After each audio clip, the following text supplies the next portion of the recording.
नमस्कार, आपके अपने YouTube channel GR classes bye Balraj sir में एक बार फिर से आपका स्वागत है। और जैसा कि आप सभी को पता है कि हम आपके लिए निरंतर कंटिन्यूसली जो है वो GK GS से संबंधित और मैथ रीजनिंग इंग्लिश से संबंधित वीडियो लेकर आ रहे हैं।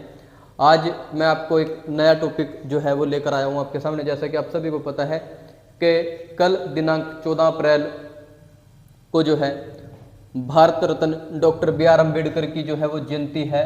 तो आज डॉक्टर BR अम्बेडकर के बारे ही मैं आपको बताने का प्रयास करूंगा। उनके जन्म दिवस पर ये हमारी तरफ से जो है एक वीडियो जिससे एग्ज़ाम में क्वेश्चन जो है वो पूछे जाते हैं।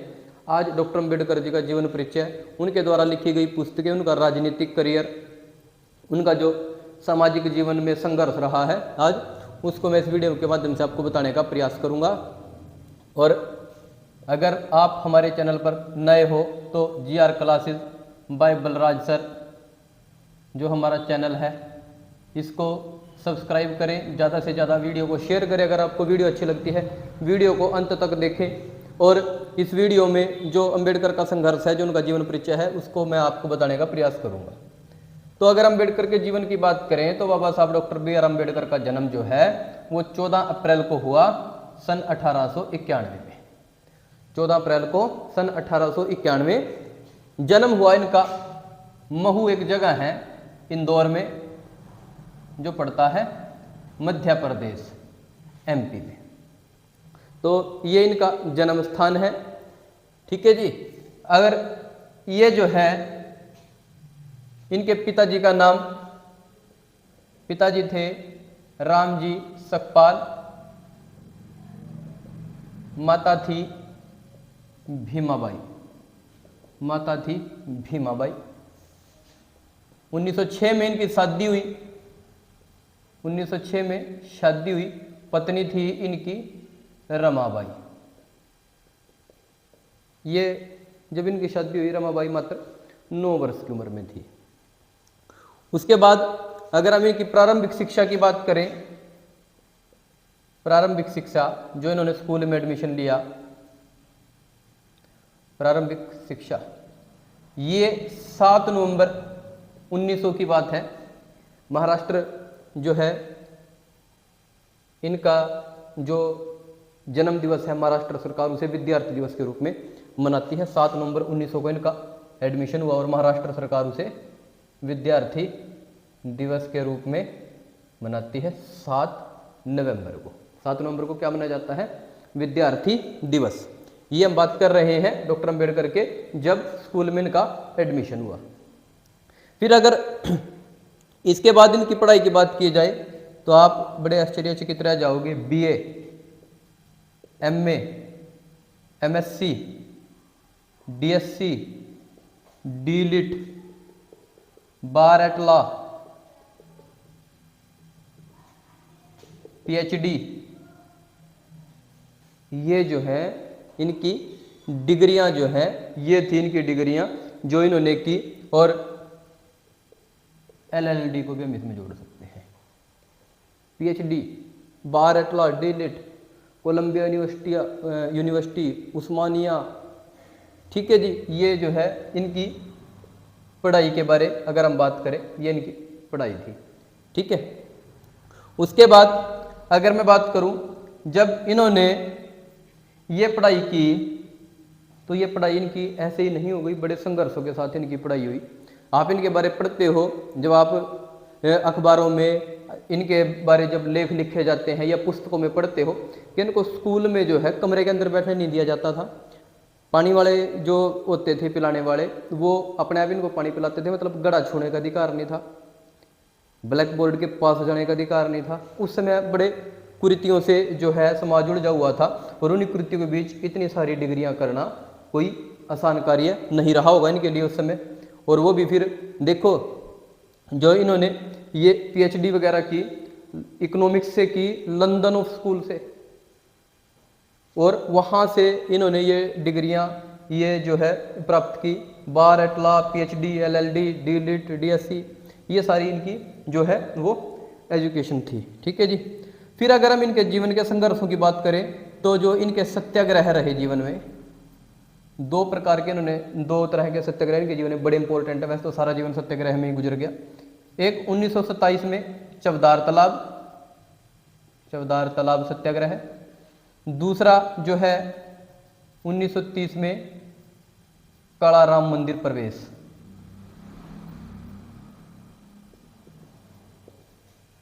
अब चवदार तालाब क्या है? महाराष्ट्र में जो है एक तालाब के ऊपर लिखा हुआ है, मतलब लिखा हुआ था उस समय, dog can drink water hair but not Shudras, कुत्ते यहाँ से पानी पी सकते हैं लेकिन शुद्ध नहीं पी सकते। उसी चवदार तालाब पर इन्होंने सत्याग्रह करके जो है लोगों को पानी पिलाने का काम किया। कालाराम मंदिर प्रवेश, कालाराम मंदिर में प्रवेश के लिए सत्याग्रह किया। लगभग 5.5 साल जो है सत्याग्रह चला, 1930 से 35-36 तक। और एक चीज़ और जानकर हैरानी होगी, 2 मार्च को इसकी जो है हमने ये पढ़ते हैं हम, 2 मार्च को इसकी उन्होंने योजना बनाई, 3 मार्च को जो है कालाराम मंदिर में प्रवेश के लिए जो है इन्होंने सत्याग्रह किया। लगभग 15,000 अनुयायियों के साथ, लगभग 15,000 अनुयायियों के साथ इन्होंने जो है कालाराम मंदिर में प्रवेश किया। अब देखो, ये मंदिर में प्रवेश के लिए नहीं लड़ रहे थे, इनकी जो एक्चुअल लड़ाई थी वो थी समानता के लिए, इक्वालिटी के लिए, आत्मसम्मान के लिए। इनका कहना था कि अगर ईश्वर है तो वो सभी का होगा, अगर भगवान है तो वो सभी का होगा, फिर मंदिरों में जाने के लिए एक विशेष वर्ग को ही क्यों मान्यता है? ये जो गरीब तबके के लोग हैं, शूद्र जाति के लोग हैं, जो नीच जाति के लोग कहा जाता है, जिनको, वो क्यों नहीं जा सकते मंदिरों में? उसी आत्मसम्मान के लिए, उसी इक्वालिटी के लिए इन्होंने कालाराम मंदिर प्रवेश किया। और उस मंदिर प्रवेश सत्याग्रह में जो कुछ एक तथाकथित लोग थे, उन लोगों ने इनके ऊपर हमला भी किया, जिसमें अंबेडकर घायल भी हो गए थे। तो कालाराम मंदिर प्रवेश और चवदार तालाब सत्याग्रह, 2 जो सत्याग्रह है ये इनके जीवन में सत्याग्रह के रूप में चुने जाते हैं। ठीक है जी। अंबेडकर ने एक राजगृह, मुंबई में राजगृह पुस्तकालय की स्थापना की, राजगृह पुस्तकालय। और आपको जानकर बड़ी हैरानी होगी कि इस पुस्तकालय में लगभग 50,000 पुस्तकें रखी गई थी, लगभग 50,000 पुस्तकें रखी गई थी राजगृह पुस्तकालय में। उस समय मुंबई महाराष्ट्र में ये स्थित था और उस समय का सबसे बड़ा निजी पुस्तकालय, सबसे बड़ी प्राइवेट लाइब्रेरी के रूप में से जाना जाता है राजगृह पुस्तकालय को। ठीक है जी। उसके बाद अगर और इनकी बात करें तो हाँ, ये कालाराम मंदिर प्रवेश जो था ना, जब इनको प्रवेश करने नहीं दिया गया तो 1935 में डॉक्टर अंबेडकर ने हिंदू धर्म का त्याग किया, हिंदू धर्म का त्याग कर दिया, घोषणा कर दी 1935 में कि अब हिंदू धर्म को छोड़ने का समय आ गया है। जब एक ही वर्ण के लोग हैं, एक ही समाज के लोग हैं, एक ही हिंदू समुदाय के लोग हैं, तो फिर हिंदू समुदाय में भी ऊंच नीच क्यों है? और इतने बड़े स्तर पर ऊंच नीच थी उस समय कि इनको खुद बड़े संघर्ष करने पड़े थे, इसीलिए इन्होंने हिंदू धर्म का त्याग कर दिया, इसलिए इन्होंने हिंदू धर्म का त्याग कर दिया। अगर इनकी बात करें 1942 से 1946 तक, 1942 से 1946 तक रक्षा सलाहकार समिति जो है, रक्षा सलाहकार समिति 1942 से 1946 तक रक्षा सलाहकार समिति में वायसराय की जो परिषद होती थी, वायसराय की परिषद, उसमें ये कार्यकारी सदस्य रहे। वायसराय की परिषद, इसमें ये कार्यकारी सदस्य रहे, उसमें क्या रहे? ये कार्यकारी सदस्य रहे। जब अलग पाकिस्तान की मांग चल रही थी तो इन्होंने अपनी एक पुस्तक लिखी, एक लेख लिखा, थॉट्स ऑफ पाकिस्तान, एक लेख लिखा थॉट्स ऑफ पाकिस्तान, पाकिस्तान के ऊपर जो इन्होंने अपनी सोच रखी।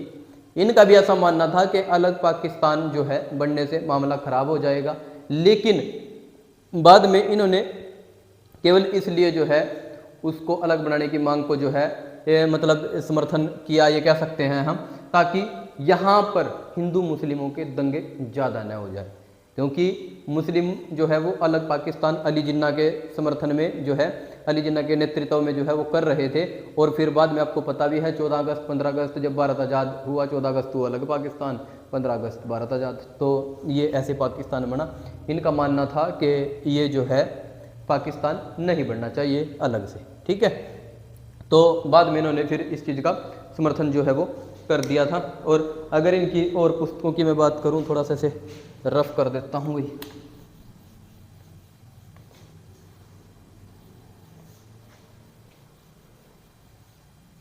अगर इनकी मैं और पुस्तकों की बात करूं तो इन्होंने लिखा है व्हाट डू कांग्रेस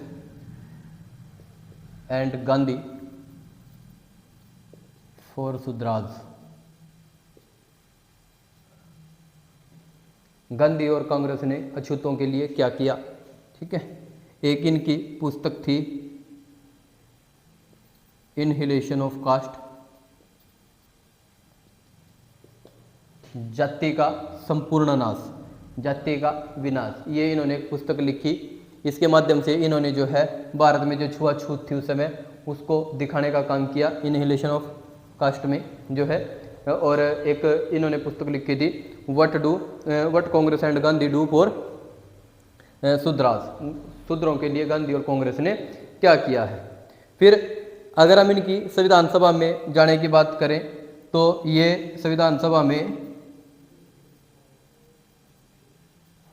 बंगाल से चुनकर आए थे, बंगाल से, जहां मुस्लिम लीग सत्ता में थी, जहां मुस्लिम लीग सत्ता में थी, मतलब एक मुस्लिम लीग जहां ऑलरेडी पहले ही सत्ता में थी, वहां के लोगों ने, मतलब खासकर मुस्लिम लोगों ने जो है इनको चुनकर जो है संविधान सभा में भेजने का कार्य किया। और इनके बारे अगर आप पढ़ोगे BN राव, उन्होंने कहा था कि संविधान सभा में वैसे तो जो प्रारूप समिति थी ना, मसौदा समिति, ड्राफ्टिंग कमेटी, बहुत सारे लोग थे, लेकिन एक्चुअल में क्या है, एक अमेरिका चला गया, एक राज्यों के काम में व्यस्त हो गया, एक की मृत्यु हो गई, एक असाध्य बीमारी में जो है वो पीड़ित हो गया और उनकी जगह कोई और नहीं लिया गया।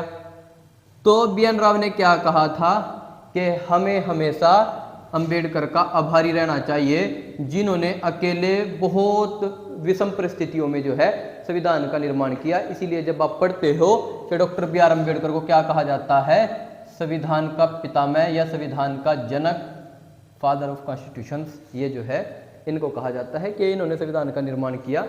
और संविधान निर्माण में जो है इनकी अहम भूमिका थी डॉक्टर अम्बेडकर की। उसके बाद अम्बेडकर की अगर हम बात करें तो इन्होंने लगभग 60 देशों का संविधान जो है वो रीड किया, 60 देशों का संविधान पढ़ा, तब जाकर जो है भारतीय संविधान का इन्होंने निर्माण किया। लगभग 60 देशों का संविधान जो है इन्होंने पढ़ा था, ठीक है जी। उसके बाद जब 1927 में साइमन कमीशन भारत आया, जब 1927 में साइमन कमीशन भारत आया तो उसका घोर विरोध किया गया।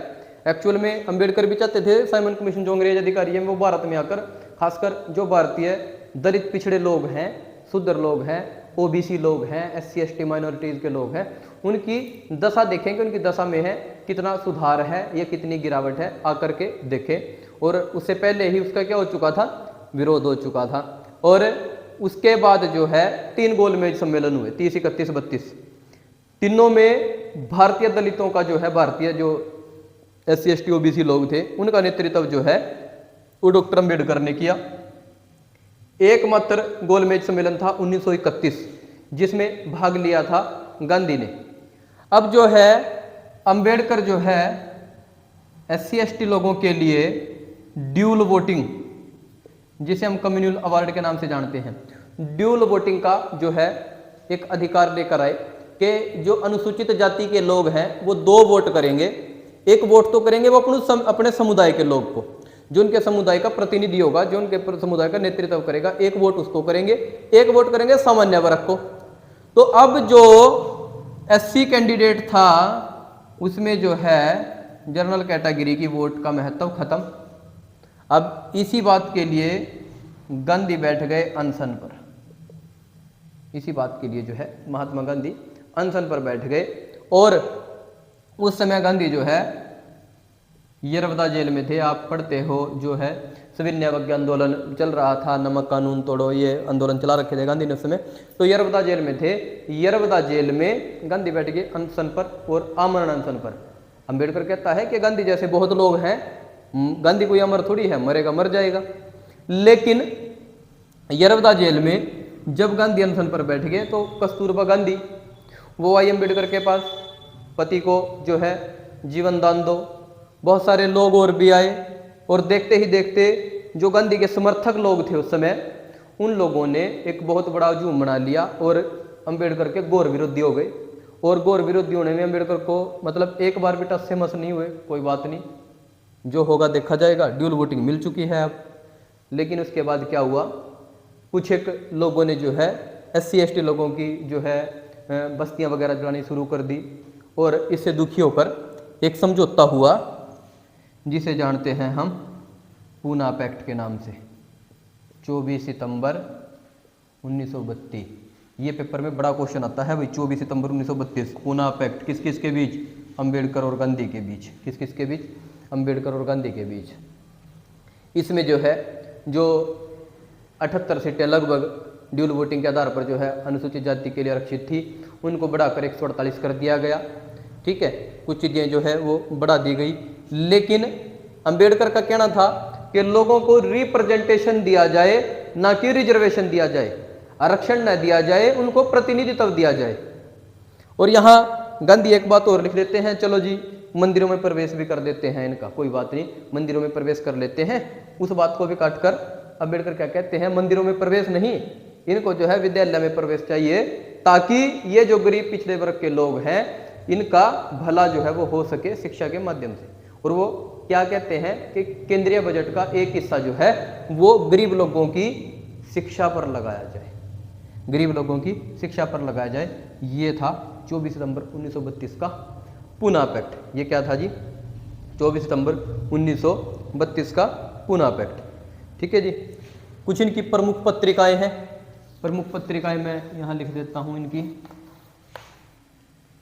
मूक नायक पत्रिकाएं कौन सी हैं भाई? मूक नायक, प्रबुद्ध भारत, समता, मूक नायक, और एक थी समृद्ध भारत, सॉरी बहिष्कृत भारत थी भाई, बहिष्कृत भारत एक जनता।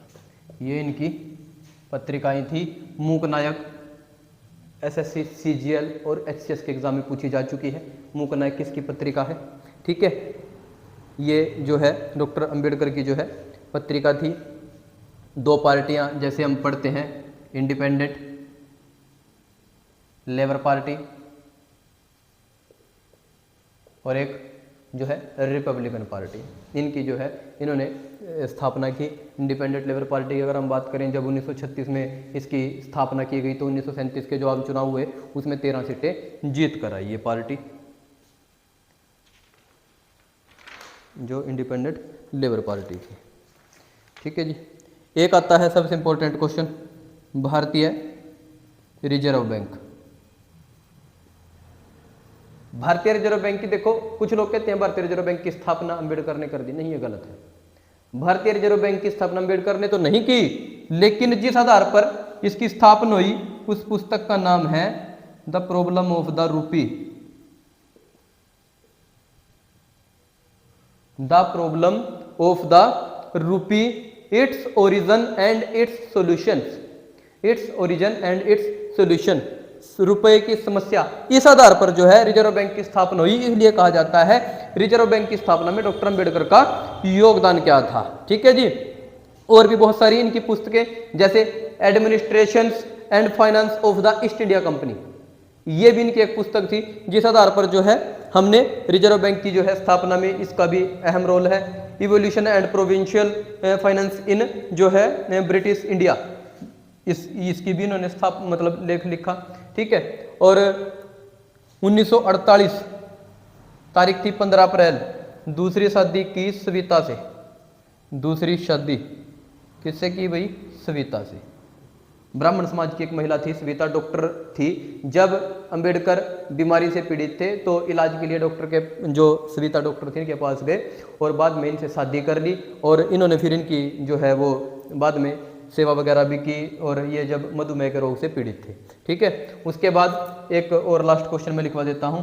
1990 में जो है इनको मरणोपरांत, मरने के बाद 1990 में इनको मिला था भारत का सर्वोच्च पुरस्कार भारत रत्न। भारत का सर्वोच्च पुरस्कार भारत रत्न, जिसे स्मिता अम्बेडकर ने जो है बाद में लिया था। वही 14 जो है अप्रैल 1891 को इनका जन्म हुआ और 6 दिसंबर 1956 को मृत्यु हो गई। इससे पहले इन्होंने बौद्ध धर्म अपना लिया था। इससे पहले दिसंबर में इन्होंने बौद्ध धर्म जो है वो अपना लिया था। ठीक है, तो इनकी मृत्यु जो है वो बाद में महापरिनिर्वाण के हिसाब से जो है कहलाई और इनका जो अंतिम संस्कार है वो भी बौद्ध धर्म के हिसाब से किया। कहते हैं बाद में लगभग 10 लाख अनुयायी थे इनके जिन्होंने बौद्ध धर्म ग्रहण कर लिया था। इन्होंने अपने 3 गुरु बताए, महात्मा बुद्ध, कबीर और तीसरे थे ज्योतिबा फुले। महात्मा बुद्ध, कबीर और तीसरे थे ज्योतिबा फुले। जो इनके प्रारंभिक शिक्षा के गुरु थे वो ब्राह्मण समाज के डॉक्टर अम्बावड़े थे, जिनके कारण ऐसा कहा जाता है कि इनका नाम अंबेडकर जो है सरनेम उन्होंने ही इनको दिया था। तो ये भाई डॉक्टर अंबेडकर के बारे जो है थोड़ी सी मैंने जो जानकारी आपको बताई है। और इस बारे एक चीज़ बस लास्ट जो है वो बता के इस लेक्चर को ख़त्म करते हैं, इस वीडियो को ख़त्म करते हैं। एक छोटी सी बात है, बड़ी इम्पोर्टेंट लेकिन वो बात है, और वो है महिलाओं के लिए, जिसे हम कहते हैं हिंदू कोड बिल। जिसे हम क्या कहते हैं? Hindu code bill. अब ये हिंदू कोड बिल क्या था? जब डॉक्टर अंबेडकर कानून मंत्री बने तो उन्होंने कहा कि महिलाओं के लिए भी सिविल राइट्स जो है वो अधिकार जो है आने चाहिए। जैसे एक तो पुराने समय के अधिकार जो उनको दिए गए थे, अधिकार क्या उनके ऊपर तो और उल्टा जो है पाबंदियां, कुछ रिस्ट्रिक्शंस लगाई गई थी। हिंदू कोड बिल बड़ा इंपॉर्टेंट है भारतीय इतिहास में। अगर हिंदू कोड बिल को आप ध्यान से पढ़ लेते हो, खासकर जो इस वीडियो को महिलाएं, लेडीज, लड़कियां देखेंगी, वो मेरी बात थोड़ा सा ध्यान से सुन लेना कि हिंदू कोड बिल ये कोई ये नहीं था कि केवल SC ST या OBC महिलाओं के लिए अंबेडकर लड़ रहे थे, ये था सर्व समाज की महिलाओं के लिए। जैसे आज आप देखते हो, एक छोटी सी बात मैं आपको बता दूं, आज आप देखते हो कि आपको शिक्षा का अधिकार मिला है, आपको घर से बाहर निकलने का अधिकार मिला है, कहीं ना कहीं हिंदू कोड बिल का उसमें अहम रोल है। दूसरा, जैसे पहले बहुपत्नी प्रथा थी, बहुत सारी पत्नियां रखते थे, केवल एक व्यक्ति एक शादी करेगा हिंदू धर्म में, ऐसा अंबेडकर ने मतलब जो है कानून जो है वो मतलब मसौदा जो है वो तैयार किया। उसके बाद जो है जैसे तलाक प्रथा है, तलाक प्रथा ऐसे नहीं हो सकती, उसके लिए कंडीशनें बना दी। उसके बाद जो है हम कहते हैं कि अगर किसी व्यक्ति की मृत्यु हो जाती है तो बाद में जो संपत्ति है उसके बच्चों में बंट जाती है। इससे पहले जो हिंदू कोड बिल था, इससे पहले वो केवल बेटा ही वारिस था। अगर लड़कियों को वारिस बनाया है तो बनाया है हिंदू कोड बिल ने। मैटरनिटी लीव 6 महीने की, प्रेगनेंसी लीव 6 महीने की, हिंदू कोड बिल। बहुत सारी चीजें आपको हिंदू कोड बिल में मिलेगी। समता, समानता, जब आर्टिकल पढ़ते हो 14 से 18, समता या समानता का अधिकार, विधि के समक्ष सभी बराबर हैं, ये सारी चीजें कहाँ से आई हैं?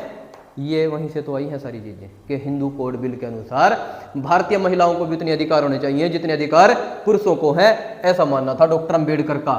और हिंदू कोड बिल का सर्वाधिक विरोध देखो किसने किया? डॉक्टर राजेंद्र प्रसाद, जो भारत के पहले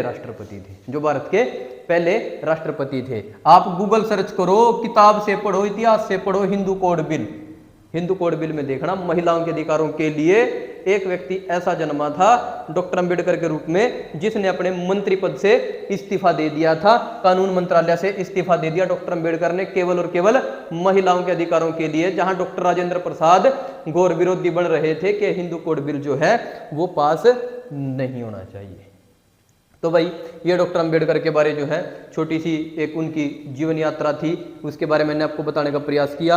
और इसमें भी मेरा ऐसा मानना है कि बहुत सारी ऐसी चीजें हैं जो छूट गई होंगी, क्योंकि जब आप पढ़ते हो ना कि डॉक्टर अंबेडकर का संघर्षपूर्ण जीवन, मैं इसलिए नहीं बता रहा, फिर वो थोड़ा सा मामला अलग वे में चला जाता है।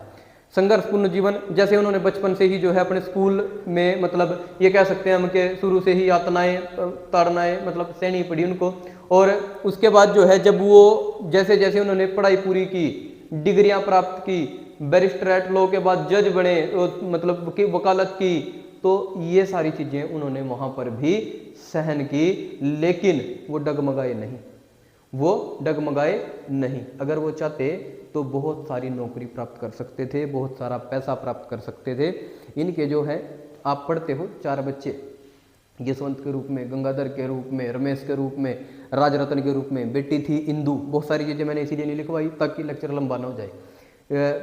4 बच्चे इसी चीज़ में कुर्बान कर दिए, ये बाहर, बच्चे बीमार घर में, दवाई के पैसे नहीं, बच्चे मतलब जो है वो मृत्यु हो गई उनकी। ठीक है, तो ये बहुत सारी चीज़ें जो है इनके बारे हम पढ़ सकते हैं। और भाई 14 अप्रैल आज जो है कल, मतलब इनका जो है जन्म दिवस है, उसी उपलक्ष्य में जो है इनकी एक जीवन यात्रा जो है मैंने अपने इस लेक्चर में बताने की आपको कोशिश की है। और इनके बारे एक ही बात कहूँगा कि कोई व्यक्ति कितना पढ़ा लिखा है, कोई व्यक्ति कितना पढ़ा लिखा है, ये मायने नहीं रखता। वह व्यक्ति किन परिस्थितियों में पढ़ा है ये मायने रखता है।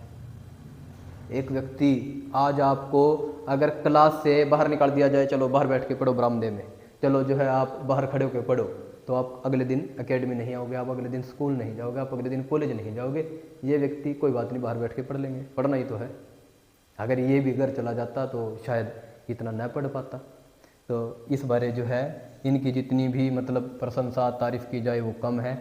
और भारतीय संविधान के निर्माता को GR क्लासेस जो बाइबल राज सर और हमारी एकेडमी की तरफ से सत नमन है। और ऐसे महापुरुष जो है युगों में जो है वो जन्म लेते हैं। तो आई होप आपको ये वीडियो अच्छी लगेगी, ज़्यादा से ज़्यादा शेयर करें। धन्यवाद, नमस्कार, आपका दिन शुभ हो।